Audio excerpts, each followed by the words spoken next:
Labvakar, priekšniece. Labvakar, Andri.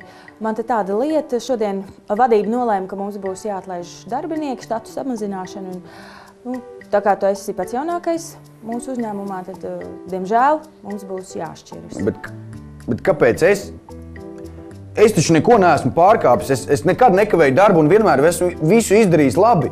Klienti taču nav sūdzējušies. Tā ir sanācis, tur neko nevar darīt, un es jau arī tās lietas neizlēmu. Juris jau 3 nedēļas nav nodevis atskaits un kavē darbu. Tad viņu vajag atlaist. Jā, visi jau zina, kāds ir Juris, bet viņš taču ir lielā šefa brālēns, tu pats saproti. Bet vai arotbiedrība piekrīt manai atlaišanai? Kāds tur sakars tavai arotbiedrībai? Labi, tā tad strādās līdz nedēļas beigām, un pēc tam tev ir jāmeklē cits darbs. Kad es saņemšu algu, pabalstu un atvaļinājumu naudu?